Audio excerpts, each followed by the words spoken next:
That's right. Let's get right into the nudes. Right into the nudes, folks. How do you like that opening thingamajig? How do you like that? I always start a stream and then everybody misses the beginning of it. So I was like, hey, I'll make a stupid little thing where they can just rewatch the Hurricane Survival Guide over and over again forever. And watch a timer. Fun stuff, folks. That's how you Twitch. This is how you Twitch. Yeah, now that we are a partner here on Twitch, we are going to add the new emotes. I've made that sheepover's job, and she has been slacking severely. She just won't do it. But we'll make her. We'll make her put those emotes in there, folks. So what we're going to do today is a little experiment. Since I'm no longer on YouTube, I figured it would still be nice to premiere my videos in a way that everybody could watch them together.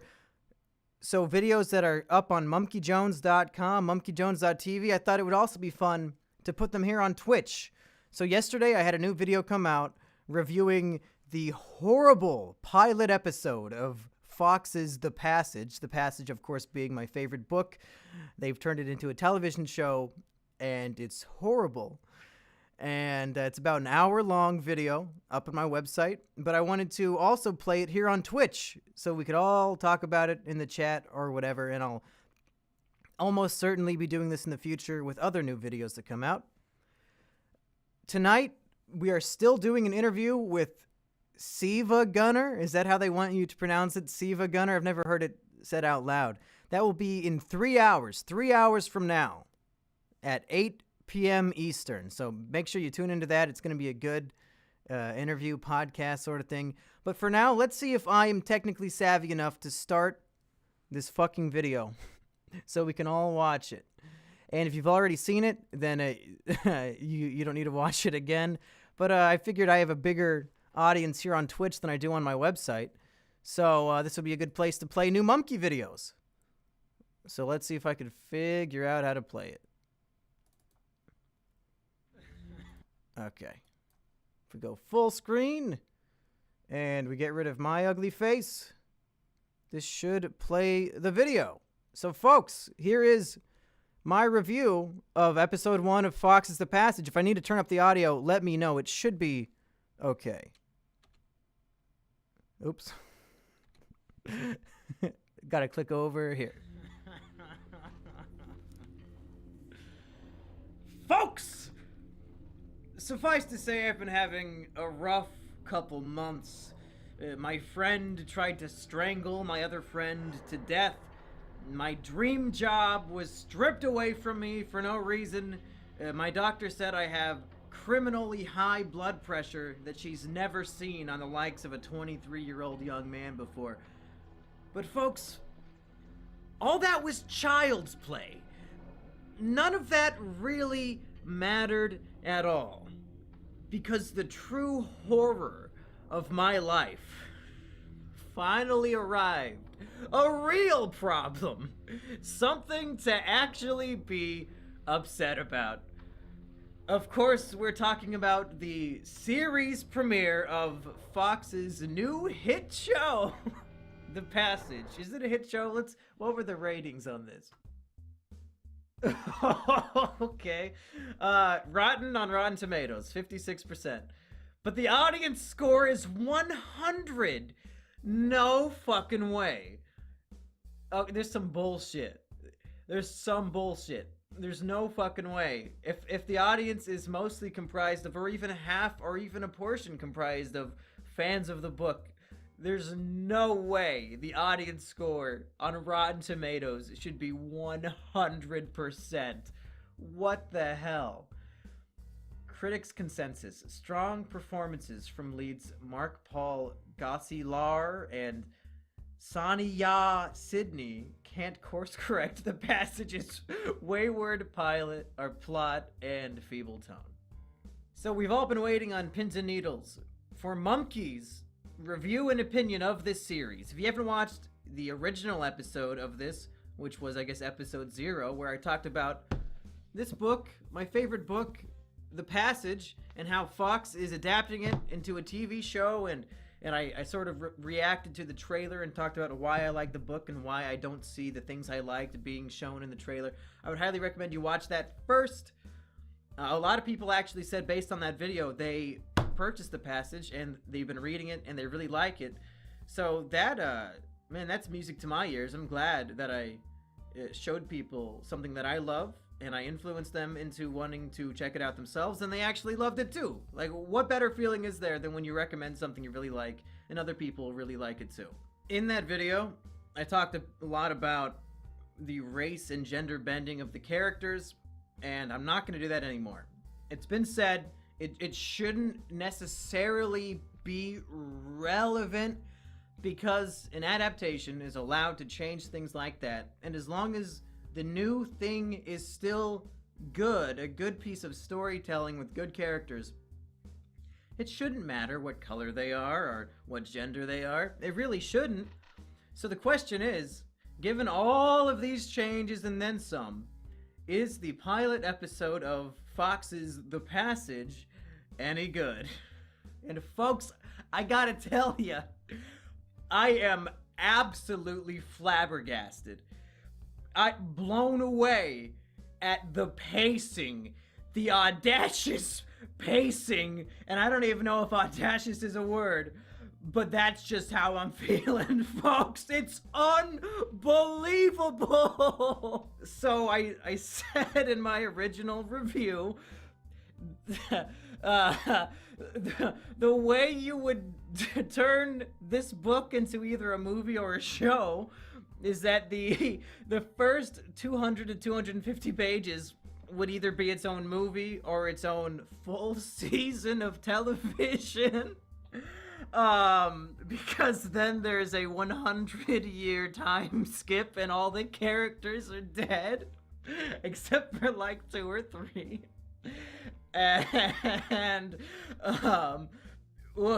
when I watched the trailer for this show, I thought that the footage in the trailer was showing scenes throughout the entire first season, but no! All the stuff in the trailer is from episode 1!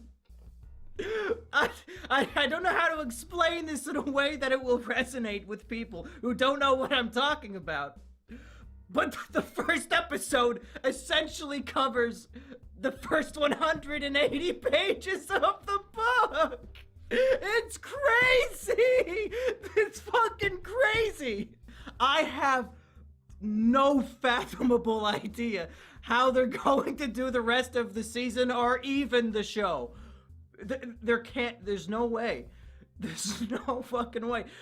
They must be adapting just for the first episode, and then everything to come from here on out has to be completely invented and new and not based off of the book at all, because they've reached the point in the book where there's like 40 more pages before everybody dies.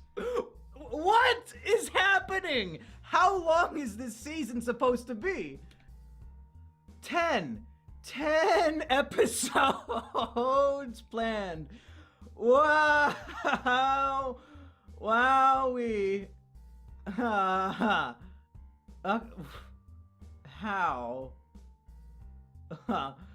Okay. Okay, well, let's talk about what happened in episode 1.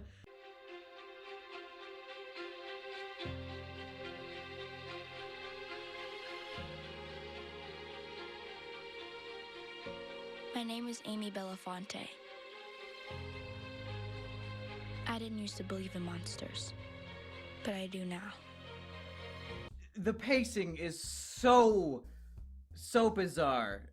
And I don't need to reinstate that they're really flying through the first big chunk of the book all in one episode. And before I go into really the plot by plot, step by step things, some of my broader thoughts so far are that they're really taking away the magic of the storytelling in the book, where there are so many characters and we spend so much time from their perspective in the story. So, for example, at the government base facility where they're doing these experiments and they have the 12 inmates who are being experimented on and with this vampirism, that is told through the perspective of one of the, I guess, guards. He's not really a guard. It's just sort of his job to sit there and watch one of the 12 vampires, and he's a really interesting character named Gray, who is like a child sex predator. So the government has forced him to take this medication that like makes it so he can't ever get horny anymore. And there's so much stuff about that. And just from his perspective of being like a reformed creep who has been, what's it called when they chop your dick off? He's been medically castrated. So like there's so many just interesting things about this character. And through the lens of this interesting character, we learn about this facility and the guards and what it's like watching them. And we learn about the different abilities and characteristics of the 12 that are being experimented on. And it's just an interesting, fun way to introduce us to all of these ideas and really unfolding the plot of what is happening here. But of course, in this show, it's a 3-second exposition dump. Patient 0. He was 52 when he was infected in Bolivia 3 years ago. The exposure threw his immune system into hyperdrive. But after a short period of accelerated healing, he declined into this. He's immune to disease, but he's also a lethal blood-sucking monster who we are all very careful not to call a vampire. Is there a point to this recap?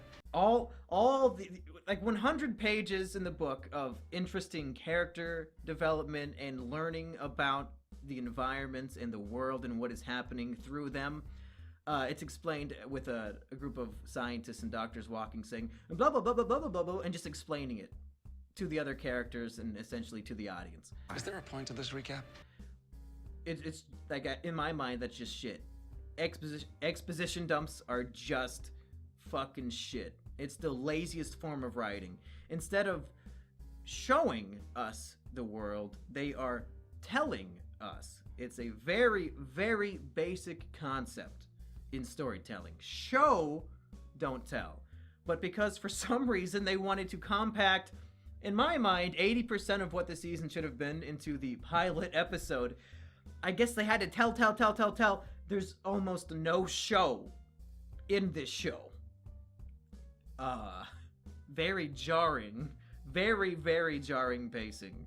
So let's just go through it. I took notes as I was watching it. I'll just go note by note. Whether or not it necessarily makes sense to tell them that way, I assume it will.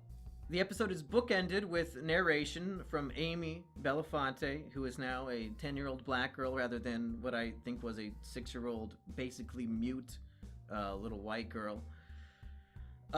And I can confirm Amy has more lines of dialogue in this pilot episode than Amy in the books had in 2,000 pages.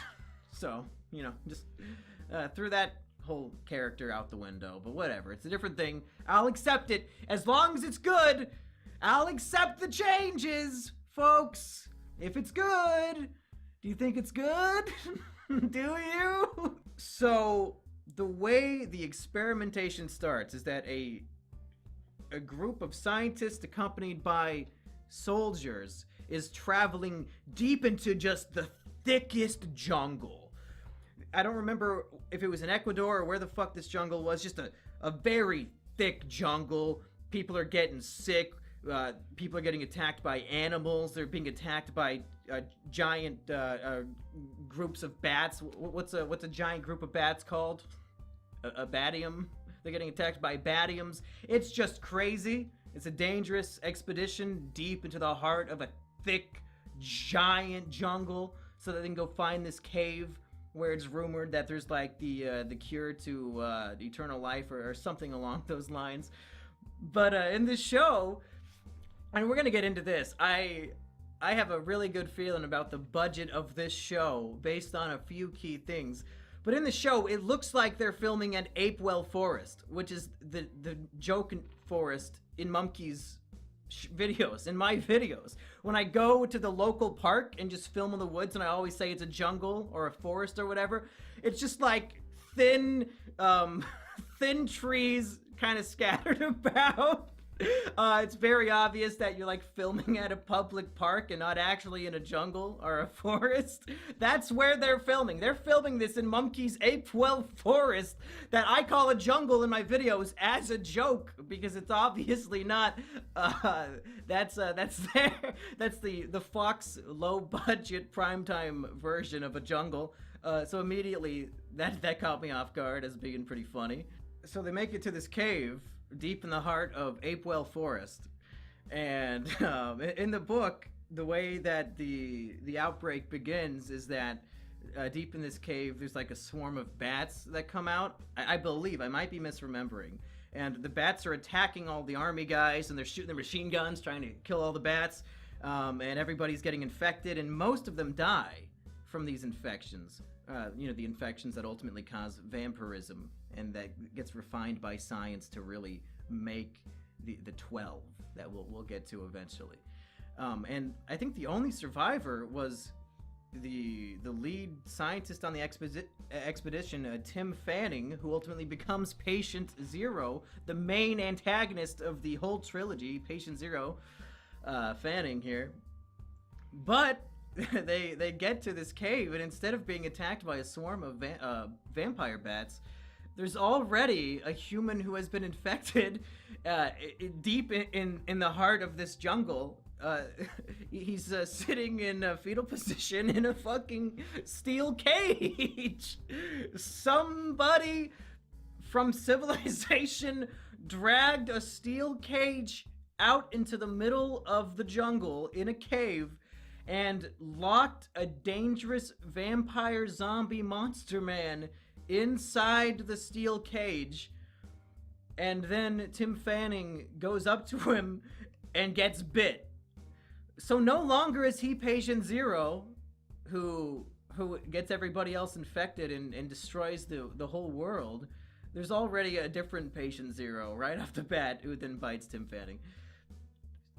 Very strange choice of narrative, but I guess when you gotta fast forward the whole thing, I guess that's what you do? Is it too much CGI? Is it not in the budget to have a swarm of bats attack them? And then that you can have a cool action scene where the army men are shooting a bunch of bats and they're all getting bitten and swollen and falling over? No, just put some disgusting makeup on one dude sitting naked in a cage? What the fuck was that? I don't know. Not a great start to the show. Two embarrassing choices already. So the fast forward continues. We're introduced to Brad Wolgast, the main protagonist, other than Amy, for the first section of the book.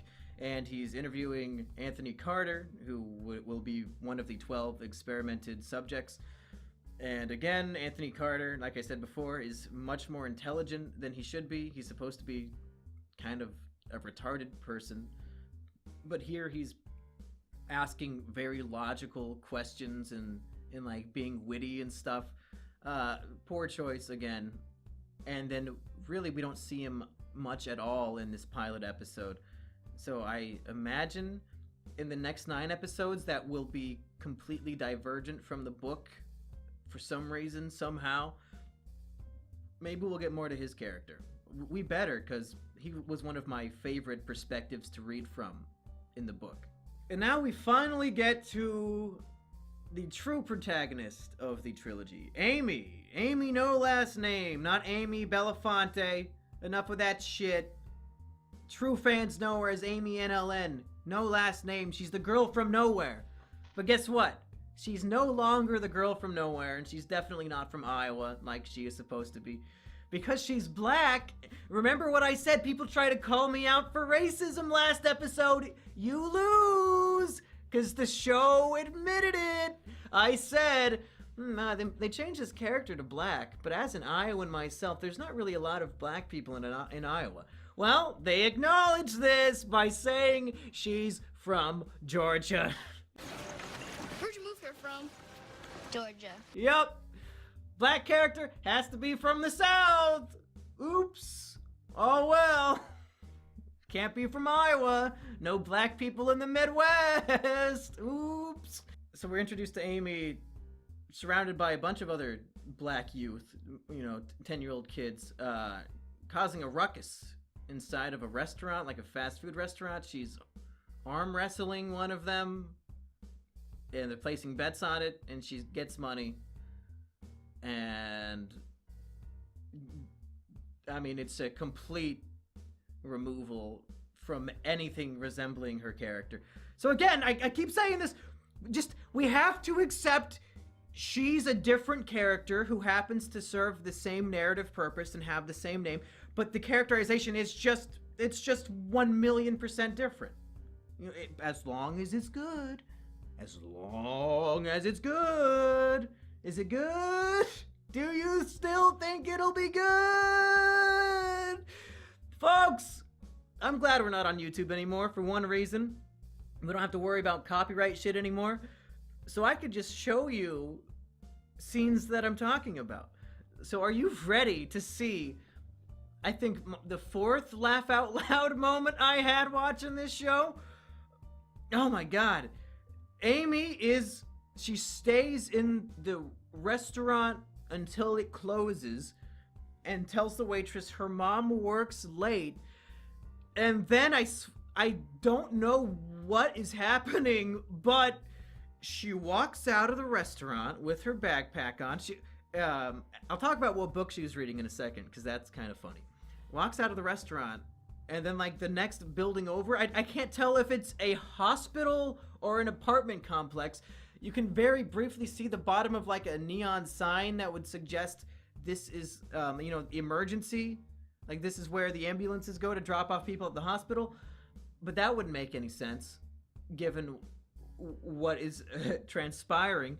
But Amy walks right out of the fast food place, and then I guess either up to a hospital or her apartment complex. And there are ambulances and cops everywhere, and you just hear voiceover of somebody saying, the woman is dead, it's from an overdose. And there's a corpse completely covered, you can't see what they look like, on a gurney or whatever. And immediately, Amy knows that her mom is dead and starts crying and screaming and running towards the police. What? We're closing. You got someplace to go?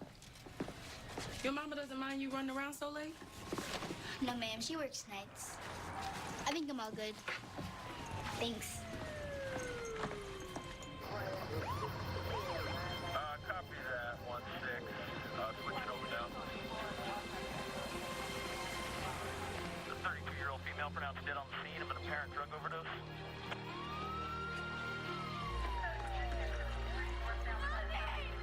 I was 10 years old the night my mama died.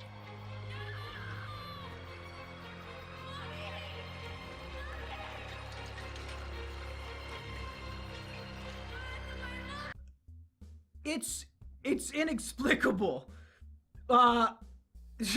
She just knows what happened.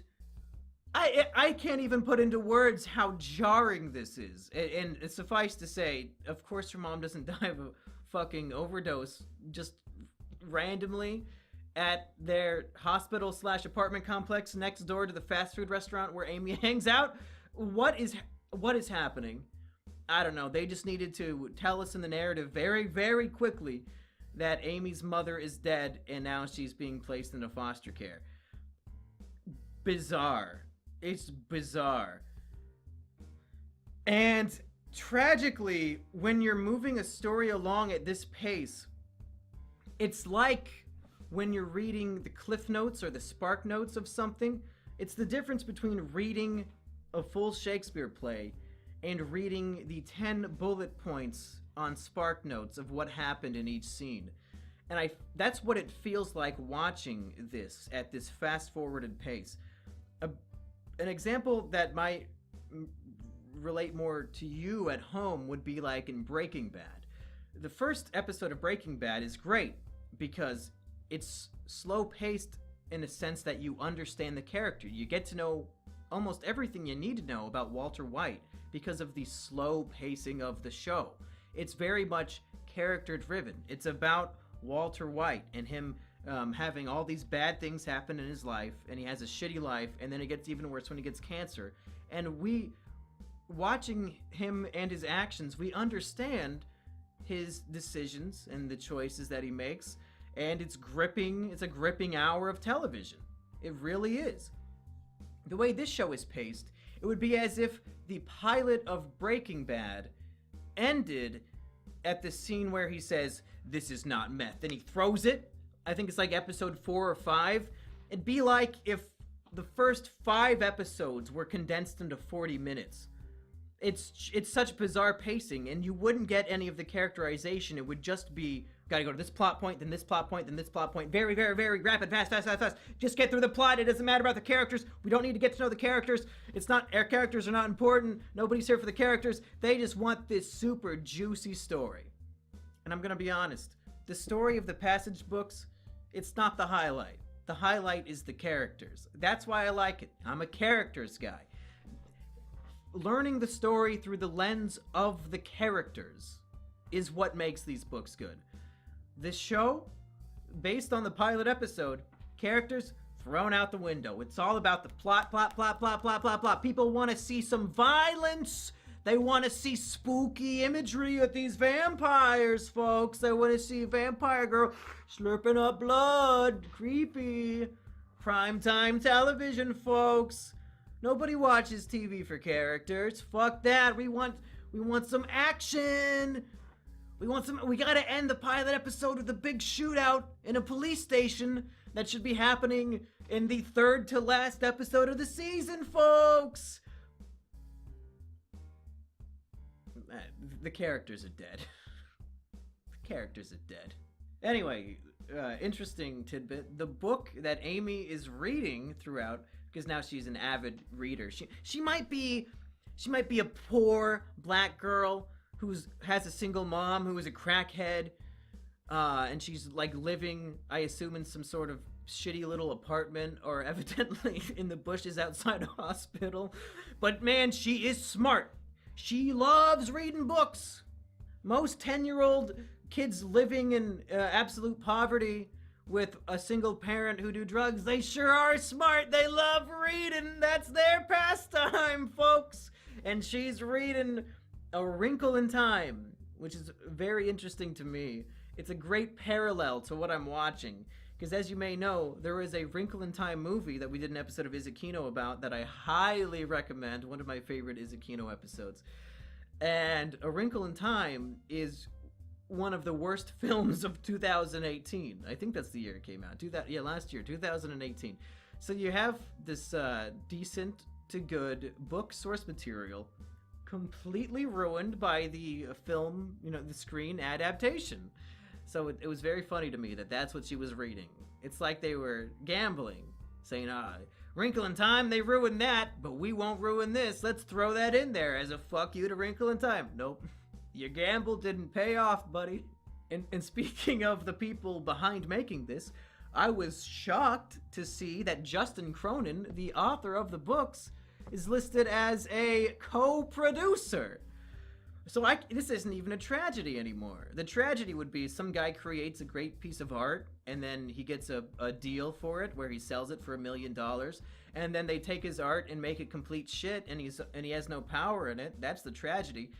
But when the guy who made it originally evidently has a say in what's going on and how the show is made, and then it's shit, like, was the book a fluke? Was it an accident? I don't think so.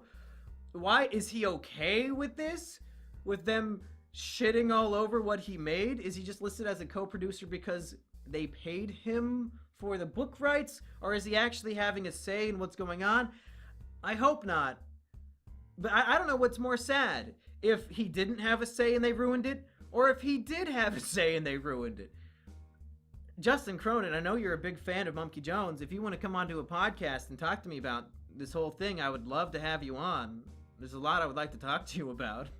All right, so Amy is put into temporary foster care, but they let us know that for some reason they're going to wait like 3 days or a week to actually put her information in the foster system, because it's very important to the plot of the narrative that Amy is the girl from nowhere. She doesn't exist. Nobody knows she exists. And thanks to the great setup of the book, that's what happens. Nobody knows she exists. Here, I mean, you've got social workers who know who she is. She's got foster kids that she's living with, the foster parents. So it just doesn't make any sense. She has to be just plucked out of nothing so that the government can experiment on her and nobody will know that she disappeared. But in this, no, everybody knows who she is. She has a first, middle, and last name. Whatever. And then we get to the next obvious budget cut. I have to assume. So bizarre, either way. And wow, is it getting way darker in here? Is it just me? Whatever. It's a spooky show, folks. Spooky show. Performed discussion by me in the spooky lighting. Hey. the military base that I believe was like on top of a mountain in Colorado, with like 40 floors underground, very deep facility where concrete bunker essentially to keep all these experiments down there safe from the public. In this show, instead of a huge military base up in a mountain, it's literally a refurbished hotel. And there's a line of dialogue to explain it away. They're walking in with Anthony Carter, and they say, "Hey, you like the place? It's used to be a hotel."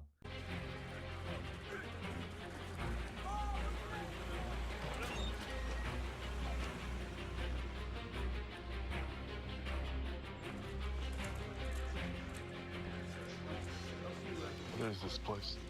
Used to be a hotel. And I'm thinking, I think the show's budget was so low that building a military base as a set was insurmountable. So they just rented out a hotel for like a week and filmed there. Nothing about this resembles a military base from the inside. They just walked into a hotel and started filming. It's so embarrassing. Their jungle is just filming in the woods next to my house, and their big secretive military base is just a hotel. Man, and when you have to try to explain it through the characters, like when you have to get meta in that sense, where the show's budget is obvious and then the character has to like explain it through a piece of dialogue that they probably threw in on the day of shooting, that's a really bad sign of the limitations of your production. It's just embarrassing. Now, and speaking of embarrassing, the actress for Babcock, in my view, was utterly embarrassing. These 12 inmates who were on death row, that were all male, of course, in the book, but now some of them are female. Babcock is now a female inmate who has been experimented on, and her acting is atrocious, and she doesn't even really say anything. Her job in this pilot episode is to sit on a bed and look like a creepy vampire. And you can tell that's what they told her to do, and I don't know if she's trying her best or trying her worst. But the shots of her, the actress herself, trying to look creepy and menacing or whatever they're going for. It's supposed to be, I guess, a creepy vibe. But it's like if you were making a high school production and you told your friend who's never acted in anything, "Hey, sit there and try to look creepy." God, people are terrifying. The MRI shows no higher brain function. Sure, they all have their little quirks. Bath taps his feet like he's dancing. Martinez paces all day. Babcock likes to stare at you. They're just reflexes. She doesn't stare at me. Are you kidding? She's making like crystal eye contact with you right now. It's her thing.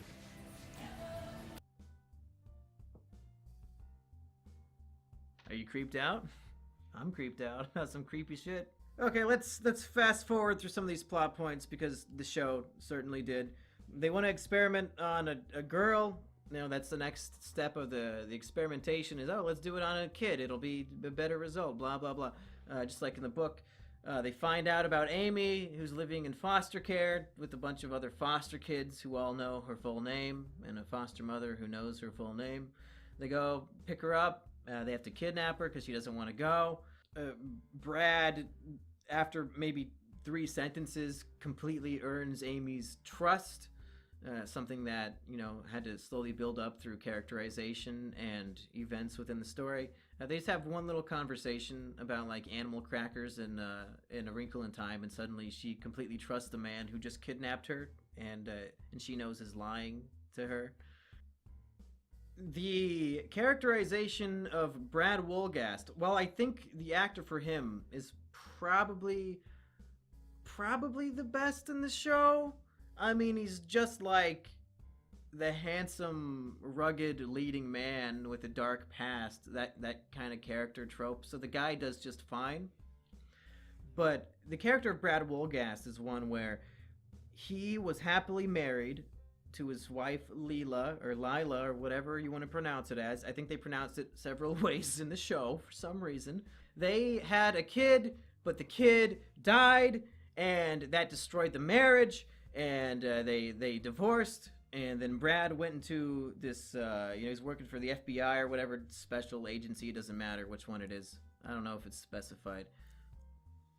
And he's like a cold-hearted, man. He lost everything that he loved, so he's just going to immerse himself completely into his work, convincing death row inmates to sign their lives away to the government to be experimented on. So that's his character. But then, when he's tasked with now taking a young girl to be experimented on, it gives him these, he feels things for her, because she reminds him of his own daughter, and that's why he goes AWOL, and he's like, you know what, fuck this shit, Amy, let's run away, I'm not gonna let this happen to you, you remind me of my daughter.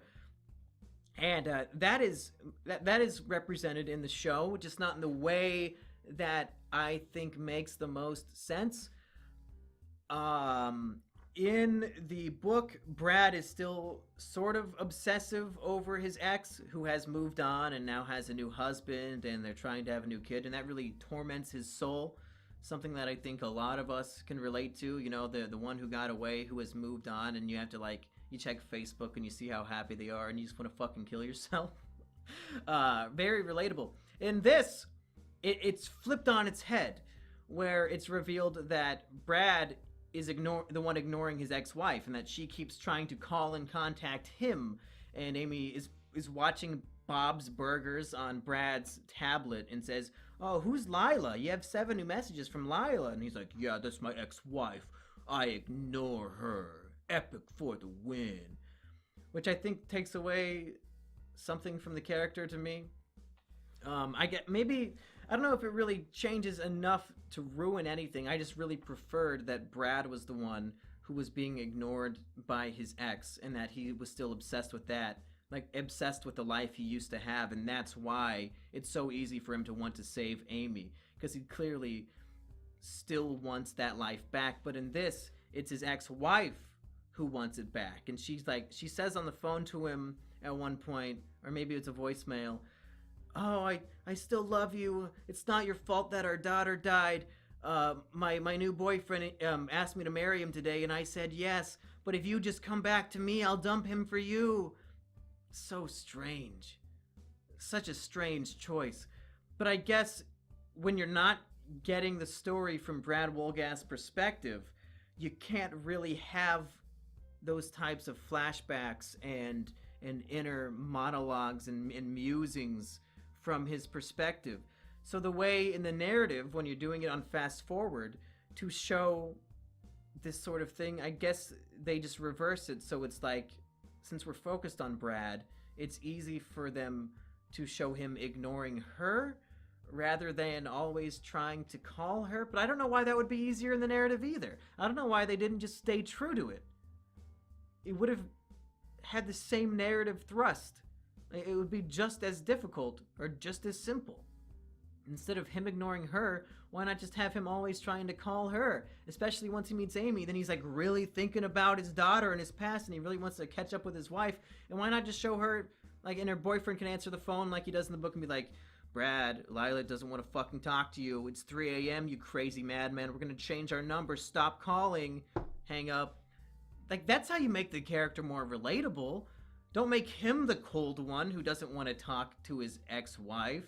You make it so it's like he's the one being rejected. That's characterization, character relation 101. That's how you relate to a character. You see them want something and not get it.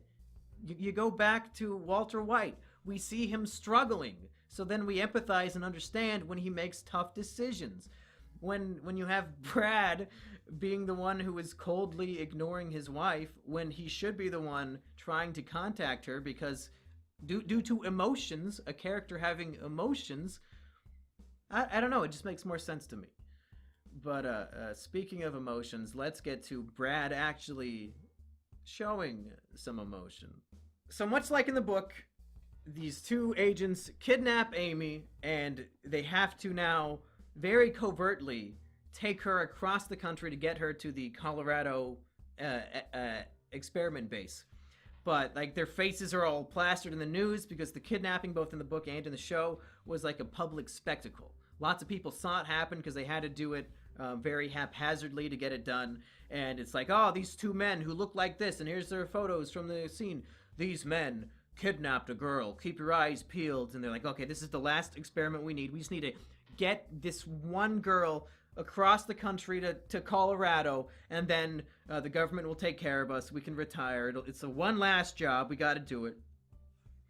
But then on the journey, Brad, of course, starts to feel sorry for Amy, and he's reminded of his daughter, and he wants to save and protect her. So he comes up with a scheme where he says, you know what, Doyle, my partner Doyle, who is still 100% on the side of the government here, let's give the kid a break. Let's stop at the carnival. You know, we won't talk to anybody. We'll give her a funnel cake. Just give her one last moment of happiness before her life is ruined when we get to Colorado. And it's not a great idea on the surface, but when you realize it's Brad's plan to sort of escape from Doyle, like, it makes perfect sense. But they're still wanted, so they have to be covert. You know, they have to have fun at the carnival without really bringing any attention to themselves. And in the book, they just go on the merry-go-round and they eat funnel cake. But here in the show, Brad decides they're going to play carnival games, like the one where you have to shoot. Wow, it's getting really dark in here. This looks cool. They have to shoot, you know, ducks that are moving on a conveyor belt or whatever. And he gives the gun to Amy so she can do it. And of course, Mary Sue, Amy's now Mary Sue. She just never fired a gun before, despite being a black girl raised in poverty. Never fired a gun before, but 2 perfect bullseye shots on her first try. Cool. And Brad does the opposite of what he should do in this situation and starts yelling at the crowd of people who are crowded around watching. Yeah, look at her! Look at her! She did it! Look at this girl! She's great! Are you ready?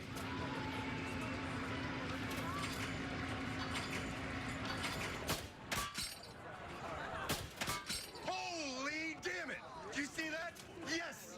Did you see that girl? Did you see her?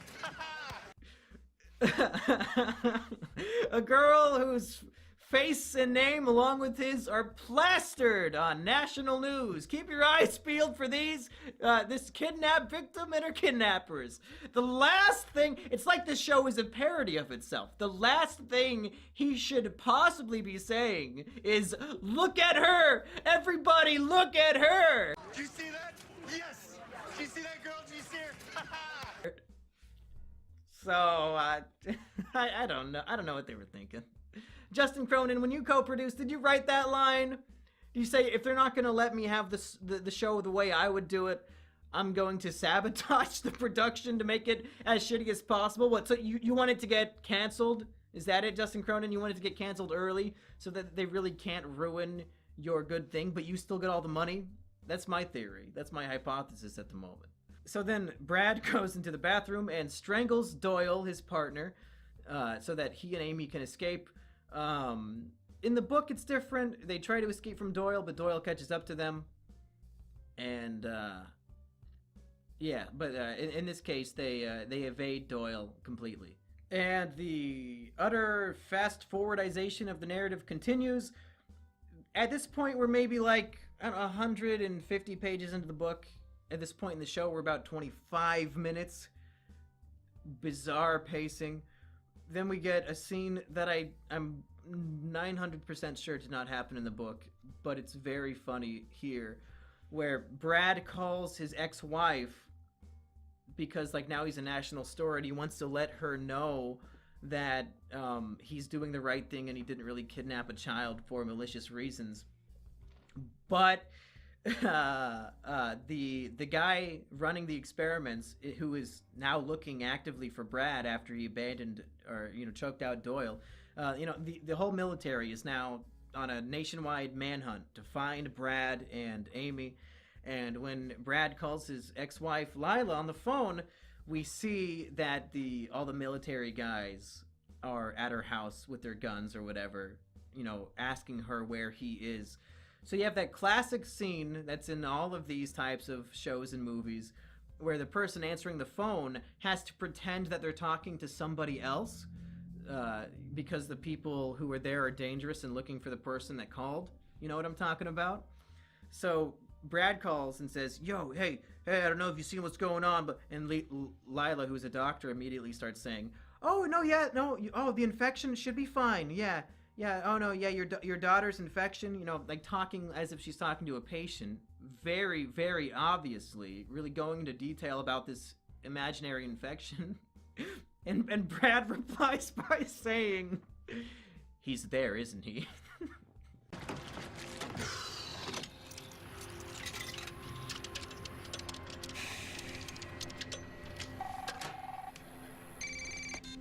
Hello? Lila, some stuff has come up. If Richards calls, tell him you haven't heard from me in months. Tell him... Hi, Mrs. Ferber. Riley's incision isn't opening up. That's just the healing process. Keep it covered and dry and come in for a recheck tomorrow. He's there, isn't he? Yeah. As, like, what the fuck did you think she was doing? Brad? It's such a stupid question. Do you think your ex-wife just had a mental breakdown and legitimately thought she was talking to one of her patients on the phone? Why the fuck else would she be saying these things? Such stupid writing. You should know immediately that she knows who you are and is lying or making up a thing on the phone so that the person in the room doesn't know who she's talking to. Why the fuck would you question it? What are you thinking? Both Brad and the writer. That was something that made me laugh really hard. And there's some other stuff that is kind of interesting. Through the characterization of Gray, the character who was really cool, like the child sexual predator. I think all he did was like pee in front of some kids or something, or like, I don't think he actually raped anybody, but I don't remember specifically the details of Gray's crimes. But through that cool character and his lens of the narrative, we find out that Zero, the vampire that he's watching, is like talking to him telepathically in his dreams, and he doesn't know if it's real or not, but he's like always feeling sick, and he starts slowly each day feels more and more like a trance, and it's like Zero is the mastermind, most powerful vampire of the bunch, and he's like planning 18 million steps ahead in his 5D chess game, where he's slowly brainwashing and influencing everybody at the facility. That ultimately leads to the big breakout, where all the vampires escape and destroy humanity as we know it. Here, obviously, they can't do that because it's fast forward mode, plot point to plot point to plot point. So we just have a character who is named Gray, which I was excited to actually see him represented on screen, but he's just a throwaway character. He walks up to like the lead scientist and says, "Hey, are you also having dreams about Gray? Or about Zero? I keep having dreams about Zero. Has he been in your dreams?" Again, it's telling and not showing, which I was disappointed by. But then, But then they make up for it with 2 scenes of showing and not telling. And I actually liked these scenes, folks. It's not all negative. There's a scene where the scientist guy, and I keep forgetting his name. I think it's supposed to be Richards, but I'm not sure. It's probably Richards, but he's in like a romantic relationship with one of the black doctors. Of course, there's nothing remotely like that in the book, but whatever. I don't think there's any women within 10 yards of the facility, let alone, you know, a black doctor working there. But he's like in bed with her, and then all of a sudden she is replaced with the female Babcock experiment vampire, and she's like on top of him being all menacing and creepy and stuff, and he wakes up and it's like a nightmare. And I'm like, okay, that's how you show it. That's how you show that these experimental vampire creature people are entering everybody's dreams and fucking with them. And then we have the second scene to feature Anthony Carter. I think he's on screen for less than 3 minutes in this episode. And Tim Fanning, Zero, walks in, but he's no longer all vampired up. He's just like the normal human version of himself.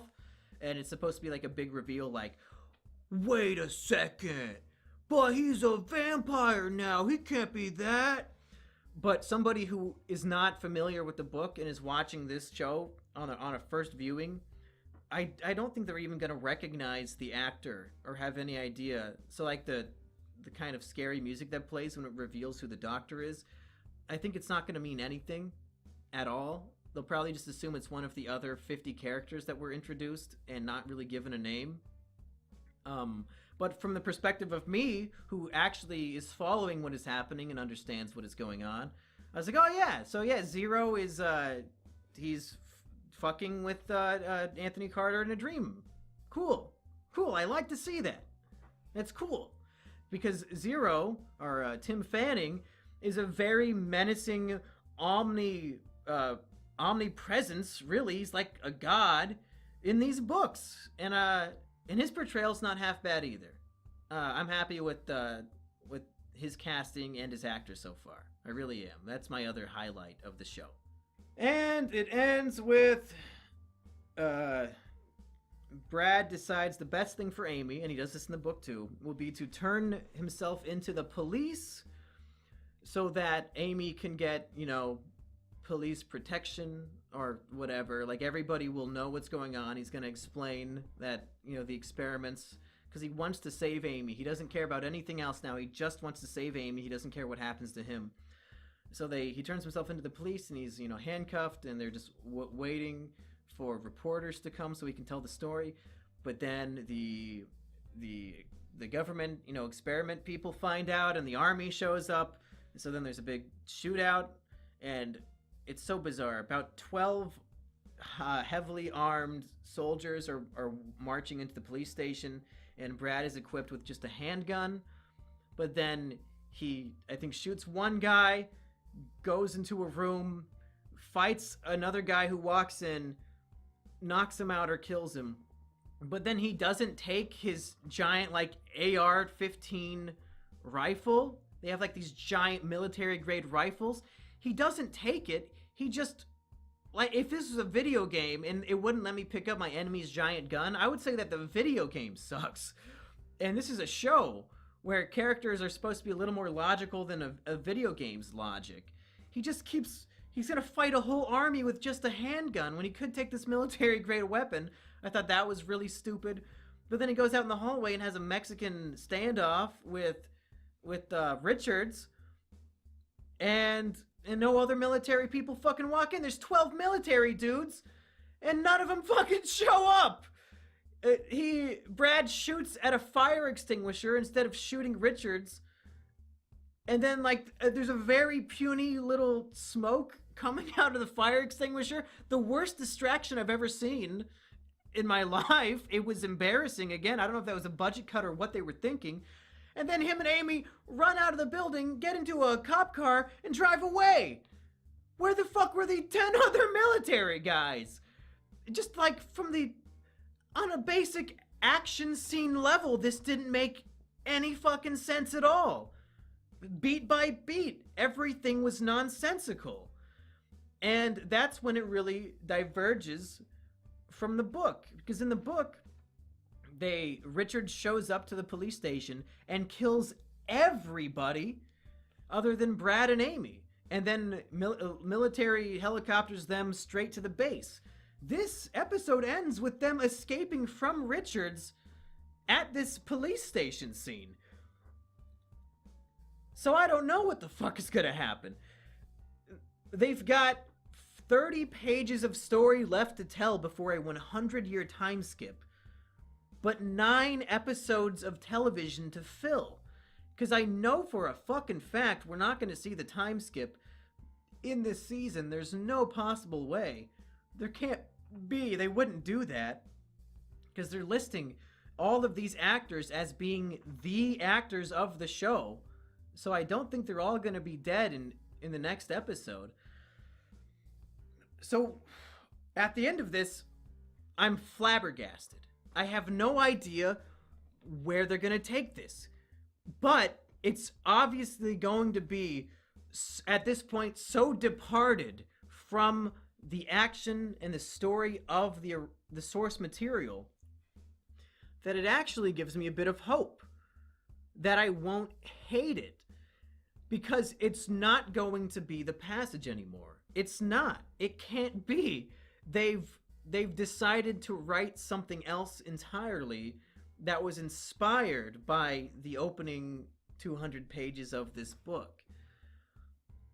So maybe it'll be interesting once they start going their own way. Once the show goes full MGTOW, movie going its own way, maybe it'll be a surprise hit. Maybe. But I'll say this. If I hadn't read the book and my first exposure was just this episode of television, and then you told me it was based off of a book, based off of this, I would assume the book is complete dog shit. I would assume that the book sucks and its pacing is garbage and it's like something you would pick up at the airport that would have, you know, it's like it's supposed to be a page turner, where this is so dense that you can't possibly read it in a week. Like, it's something that's gonna take you a long time. You're not supposed to read the whole thing on your 5-hour plane ride. So yeah, I think that about wraps up my first actual review of Fox's The Passage. And I've been sitting here for a long time talking. This review might be longer than the episode, especially after I plug in a bunch of clips. So if you watch this, thanks for watching. We've got 9 more of these to go unless they cancel it. And I don't know, I'm kind of 50-50. I want it to be canceled because I kind of hate it, but I'm also so intrigued about what they're going to do that I want to see how it unfolds. They've got me bizarrely intrigued. So unlike young Sheldon, I'm actually excited to keep doing this series. For those of you at home, if you ended up reading The Passage, that's really cool. I hope you enjoy it. And if you haven't, don't let this show sucking scare you away. If you need a good book to read and you've already read The Triflers by Mumkey Jones, which is my #1 recommendation of the lifetime, you should definitely check out The Passage. It would be fun. Read The Passage and then watch this show along with me, and watch the episodes and watch my reviews. It'll be like a Mumkey book/TV club, exclusive to all the users of monkeyjones.tv, monkeyjones.com, because, I mean, as we all know, I'm eternally banned from YouTube. I was looking forward to doing this show on YouTube to expose as many new people as I can to my favorite book. But that's not going to happen. This is now more sort of an exclusive thing for everybody who has followed me over to monkeyjones.com and is still interested in watching this series. I imagine the series will probably average around 400 viewers per episode, but that's fine by me. Because no longer, and that's something I'm kind of excited about, not being on YouTube anymore. No longer do I really have to care about making things that will be popular. I don't have to make things like, oh, what will the YouTube algorithm want to push today? What is a popular topic that a lot of people will click on? I can really just embrace the things I'm interested in. And monkeyjones.com can be solely my passion projects. And that's what I want it to be.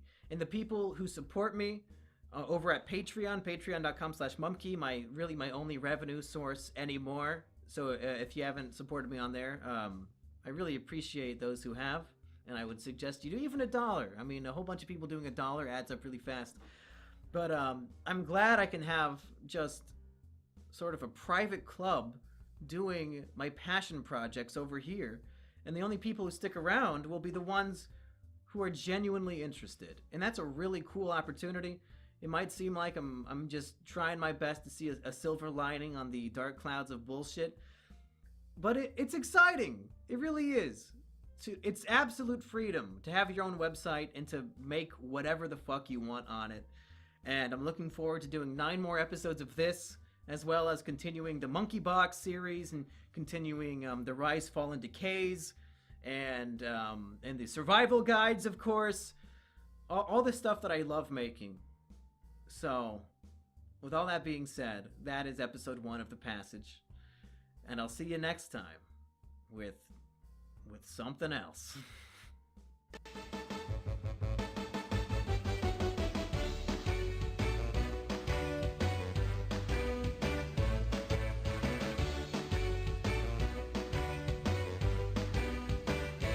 All right.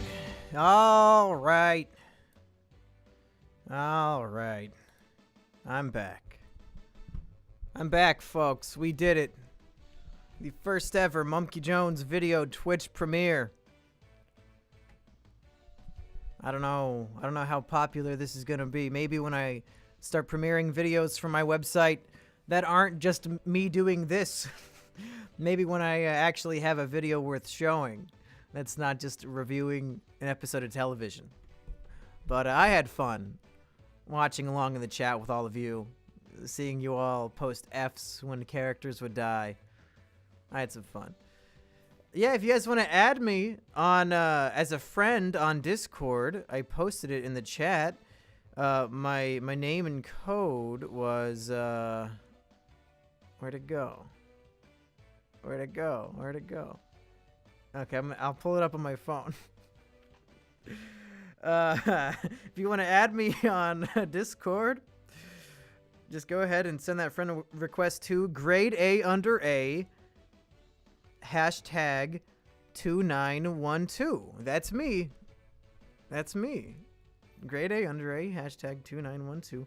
I have a second account called Maddox hashtag 4471. Those are my 2 different I might be getting those wrong, but I'm pretty sure those are my Discord accounts. So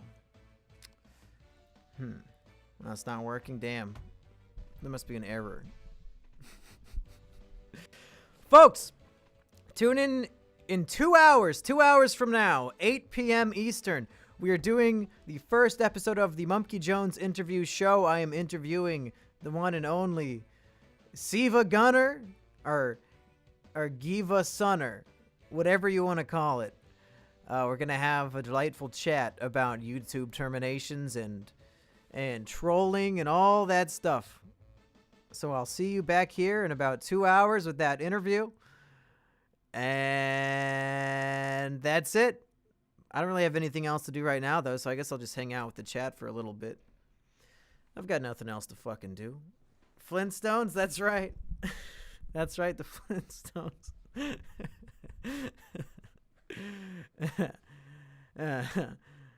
So yeah, let's wow, I'm getting less viewers as me live than my pre-recorded video. Maybe it's because I just said bye, but now I'm not leaving. How much do you pay for your website? Nothing. Is the first episode good? No. I don't think The Passage is going to be very good at all. I would like to see a live Sodi. I'm trying to convince them, but they're not having it. They say no live shows, because they like to be able to edit themselves. They want to be able to edit out all the embarrassing shit they say. So we can't, they don't want to do a live state of the YouTube. So I said, fuck it. If you guys won't let us do live episodes, I'll start my own live interview show. And that's where I came up with the Mumkey Jones interview show that I'll be starting tonight. Do you remember Johnny Cooper? Yeah, he's my favorite streamer on YouTube, by far. The best one. Are Mumkey and or Jungle Jimmy dead in canon? I have to imagine they're both dead now. They were both killed by Susan. Tragic. Tragedy. But what are you going to do? How do we interview you? Well, I mean, technically you just asked a question and now I'm answering it, so this is an interview. Congratulations, you did it. Yeah, we're interviewing him right now. You're right. Interview the chat? Okay. Chat, what is the best American food? You know, we're talking American food. When you think of America and its food, what is the best? Hot dogs, hamburgers, chicken fried steak, that kind of shit. What's the best American food? Burger. Barbecue. Barbecue's a good answer, but it's not really a specific food. Burgers, hamburger, pepperoni pizza, burger, wings. Wings is a good one. Wings is probably my pick. Ribs, hell yeah. Chick-fil-A, burgers. I see a lot of burgers, but when you think of America, you can't help but think of burgers, so it might be an unfair advantage. Dog. You might have America confused with a few Eastern countries. All right, here's a question to interview the chat. A question that has been long debated, and it's probably a tired subject at this point, but I have a very strong opinion about it. Is a hot dog a sandwich? Yes or no? Let me know in the chat. Yes or no? Is a hot dog a sandwich? I'm not going to give my answer. I don't want to influence the chat. Yes, yes, no, yeah, no, yes, no, or no, no, yes, yes, yes, yes, no, kind of, no, yes, no, no, yes, yes, no, no, no, no, no. The ones that are in all caps, I think, count as two, because that person is clearly more passionate. Hot dog is 103.2% a sandwich. A hot dog is more of a sandwich than a sandwich. Absolutely not. Straw poll, you're right. Let's get a straw poll. Everybody, keep your eyes peeled for the chat. I'm about to post a straw poll that you all need to go vote in. Although my laptop has been going very, very slow and shitty lately, so it doesn't even want to load fucking strawpoll.me. Downloading too much trap porn. Now my computer's fucked. Is a hot dog a sandwich? Yes, no. Create poll. Okay. Eyes peeled in the chat.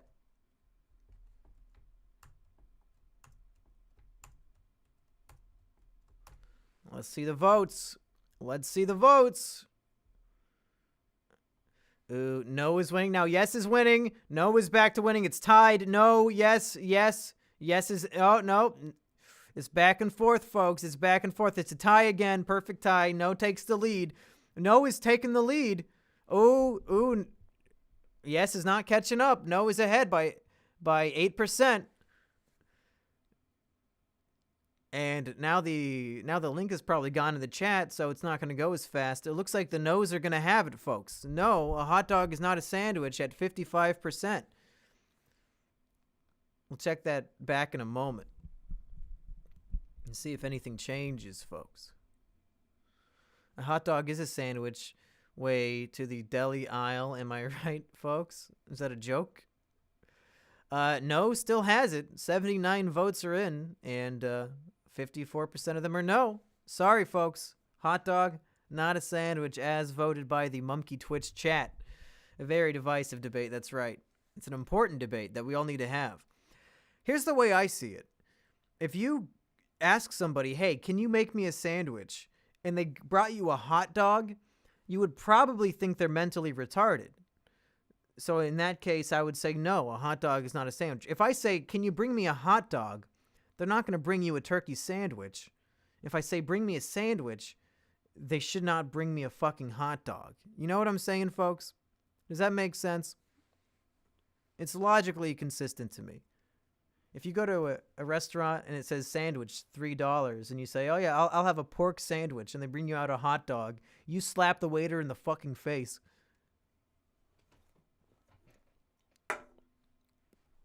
Is the Mumkey the mentally we Todd did? Good question. Good question. Did the chat? Oh no more votes. Okay, it's official. I'm closing out of the straw poll. A hot dog is its own kind of breed. I agree. Hot dogs should be proud to not be a sandwich. A lot of the time, I'd rather have like a nice chili dog with onions and shit on it than like a boring sandwich. You know, it really depends on the mood that you're in. A hot dog should proudly wear the moniker of being its own thing. Why would it want to be a sandwich? It's so boring. Sandwiches are like the most boring food you can think of. Hot dogs are just dogs. Tweet at Team YouTube that you're canceling your YouTube Premium to give it to Mumkey Jones's Patreon. Tweet that and then also do it too. If you have YouTube Premium, also do that. Patreon.com/Mumkey. Calling a hot dog a sandwich is misgendering. Yeah, I agree. Daft Pina is right. Is Daft Pina and Jeremiah the Gamer, are they both here at the same time? Are worlds colliding, folks? Are we dividing by zero? We're going to see the world implode upon itself? Or did Jeremiah leave? He probably tried to add grade A under A as a friend on Discord. I need to cut the back of my hair. Look how long it is back there, folks. I'm all backwards from the camera. Look at all that. What am I growing, a mullet? Maybe. I like how it looks in the front. Maybe I just need to trim it in the back. And folks, we still need to sell tickets to the new Friday show. If you don't know, me and Asterios are doing a live show in New York City on January 25th. There are still tickets available. If you go check on me or Asterios' Twitter, you can find the link. Unless somebody in the chat really wants it, I can go find it and post it for you now. But I think everybody's favorite new character, the Lab Coat Kid, will make an appearance at the live show. So if you want to come see me do a show in person and hang out and go get drinks afterwards, and you live near New York City, you've still got 8 days to buy a ticket, folks. It's not too late. I'm flying in, so you can fly in too. If I didn't have exams, I'd take the 8-hour train to New York City. Fuck your exams. When else in your life will you be able to go hang out with Mumkey and Asterios in New York City and get fucked up? It'll be fun. I'm still masturbating if I should go. I'd recommend it. If I had the money, I would do it. Yeah, that's too bad. You're reading The Passage. Good. I recommend everybody read it. After they read The Triflers, of course. Have you watched Who Censored Mumkey Jones? No, what is that? Who's that by? Some guy has plans to get drunk off his ass that day. Well, come get drunk off your ass at the show. I don't see why these are mutually exclusive ideas. Digi has a friend that looks just like Asterios, and I was very confused when I saw him in a thumbnail. Are you talking about Munchie? Are you saying 16-year-old Munchie looks like Asterios? That's pretty funny. Unless I'm thinking of somebody else in the PCP. What's your opinion of animation channels on YouTube? I don't watch any of them, so I don't care. I have no opinion. If I don't have an opinion on something, just assume I have the funniest available opinion. If it's funnier to hate them, then that's how I feel. If it's more noble to support them, that's probably not how I feel. We're not here for nobility. I'd like to see Fox make a TV show adaptation of The Triflers. Fuck you, Paul Manafort. I don't think so. That's not going to fly in Mumkey country, folks. I will not allow it. What is your opinion on Play Pokemon? Good question. We here to entertain. Sure. If I didn't live tied up in a middle-aged man's basement, I would go. Well, we have one sold-out show. If the other show doesn't sell out, that's fine, but I would like to see as many people there as possible. You'd get to be the co-producer if they did make The Triflers. I don't know if I would let them. It really depends on how much money they offered.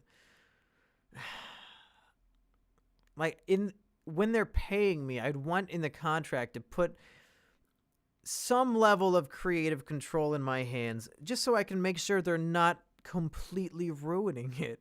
This is all hypothetical, of course. Nobody would ever pay me for my book, as in like a publisher or a TV deal or anything like that, which is too bad. I tried for a long time to find a publisher or an agent, but like it's already a dying industry, and it's even harder to find anybody who is willing to take a chance. I'm gonna open up Streamlabs so I can read that donation. And I should make it bigger too. There we go. Let's cover up my stupid face. That'll be funny. If you want to hide my ugly face, either subscribe or donate $1.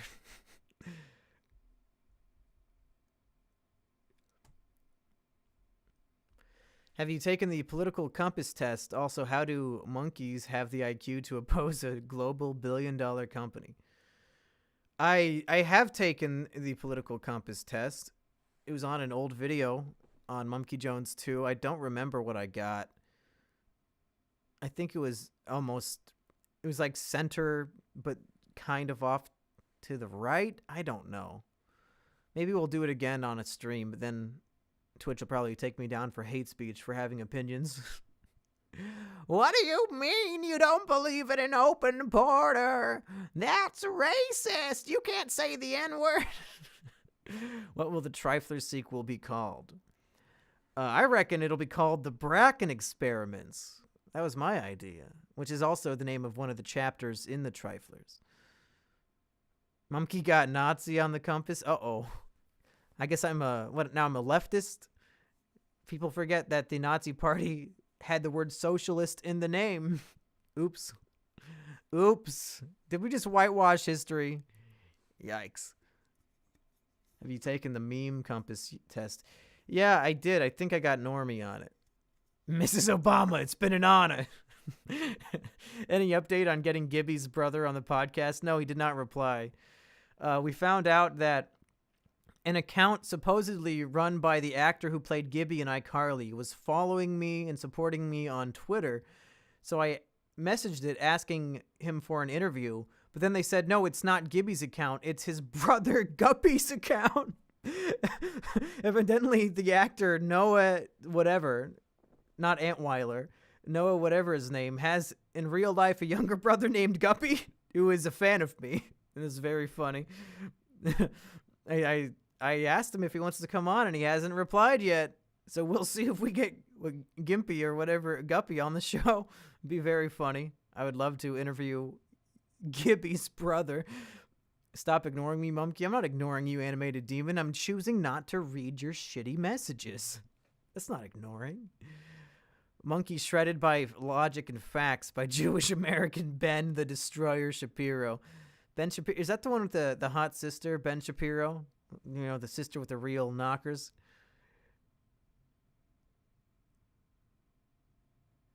I'd let her destroy me with facts and logic. You know, facts and logic. You know what I'm talking about, folks? You guys know what I'm talking about?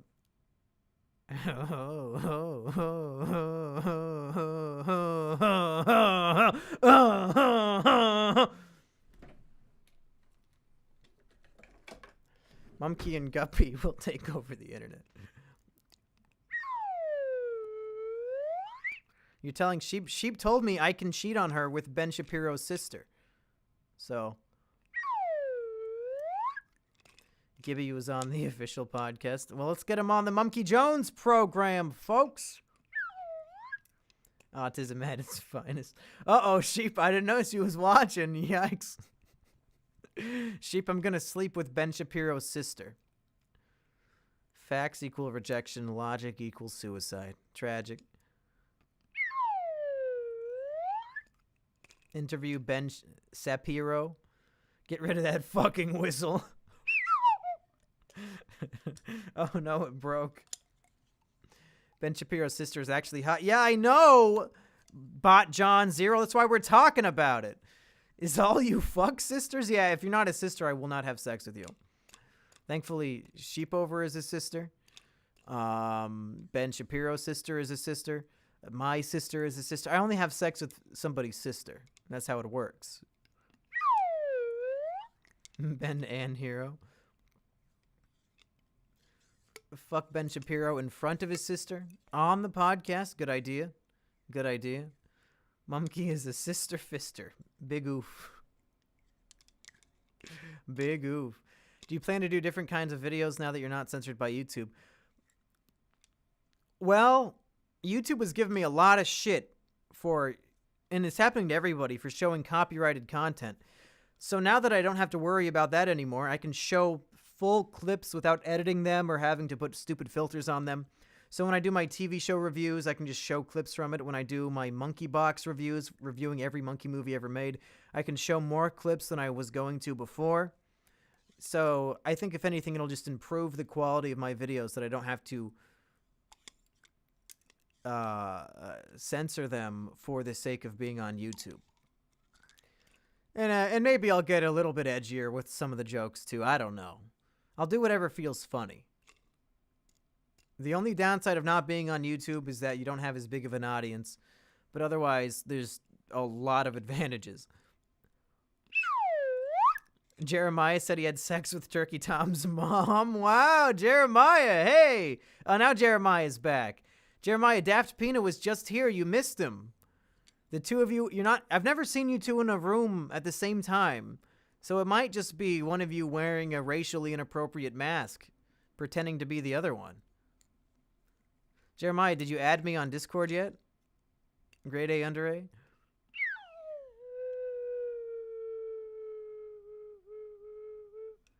Interview Jumpkey on stream? I don't think that's possible. Can someone here teach me 3D shapes? I think Jeremiah can. I'm pretty sure he's an expert in 3D shapes. He learned it at a very young age. Everyone had sex with Turkey Tom's mom. True. True. Jeremiah, you've got like Turkey Tom and all of them on Discord, right? Just ask them for my username. Just have them send it to you. Can you intensify the whistle? Sure. There you go. There you go. It really boggles the mind. Jeremiah, has your mind been boggled ever since you quit YouTube? We really gotta, I want to get you on my interview program to find out what life is like for Jeremiah post YouTube now that you've quit. Man, I wish I had the privilege of choosing to quit YouTube, Jeremiah. Consider yourself privileged. Jeremiah, you have so much privilege. Now you know how we feel, always being accused of privilege, Jeremiah. I want to do music. Okay. I would like to hear Jeremiah as a SoundCloud rapper. Hook us up. My boy Asperger, he just got out. He can make you a sick beat. JeremiahTheGamer.tv. Awesome. Jeremiah got out before the ship sank. Yeah, all the rats run out of the ship before it sinks. Ain't that the truth? Start using Jeremiah's channel. Yeah, Jeremiah, did he even re-upload the Jimmy's survival guide? I don't think he did. Your mods never approve my posts unless Tomas is here. Jeremiah, I can make you a solid beat, man. Yeah, see, Jeremiah, we got a whole community helping you become a SoundCloud rapper. You'll make Filthy Frank look like a novice. Joji who, they'll say. Joji who? Have you heard Jeremiah the Gamer's hit new album? The Mind Boggle?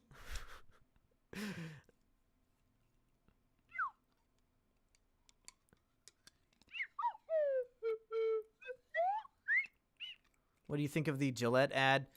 I don't really care. I think it was a stupid move on their part because all it did was make people, like the people who were upset by it or thought it was stupid, they're just going to change brands. If you're appealing to women, Gillette, men's razors is not the product to appeal to them with. Like, you're going to get men who boycott you, but you're not going to get women who are now going to start buying men's razors to support you.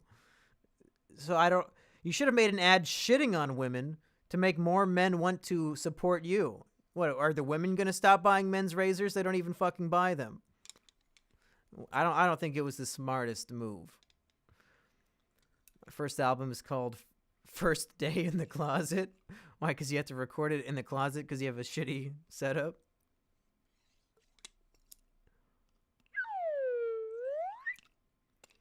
Have you thought about bringing Dankula on the Sodi podcast? Man, we'll have pretty much anybody on who wants to come on. Same thing with my new interview show. Anybody who wants to come on and hits me up, I'll get them on the list.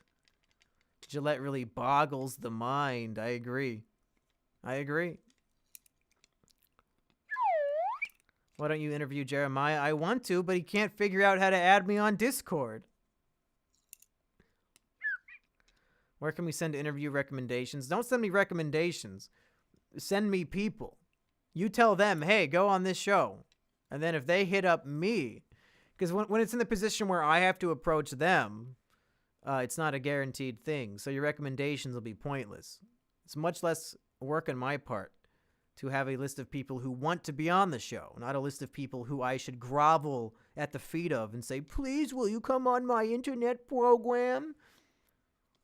I got enough shit I'm working on. I don't need to spend an hour a day messaging random celebrities to come on my stupid fucking show. Can you interview Asperger from prison? He got out. He's out as of, like, yesterday, I think. Play your whistle with your nose. That's a unique idea.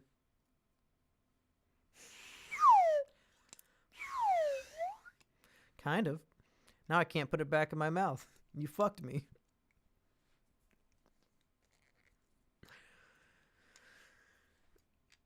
Jeremiah is a fucking god. I tend to agree.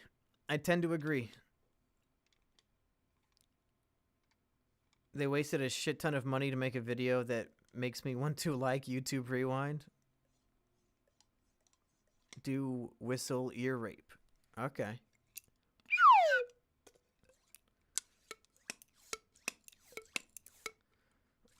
I need to go eat dinner because I'm coming back on new stream in an hour and a half, folks. Interview with Siva Gunner, Giva Sunner, whatever the fuck. I don't give a shit. So I'll be back in about an hour and a half with that long-awaited interview with another man who was wrongfully terminated from YouTube. We'll get his story, compare it to my story, and a bunch of other fun things. So I'll see you guys later tonight with the premiere episode of the Mumkey Jones Interview Show.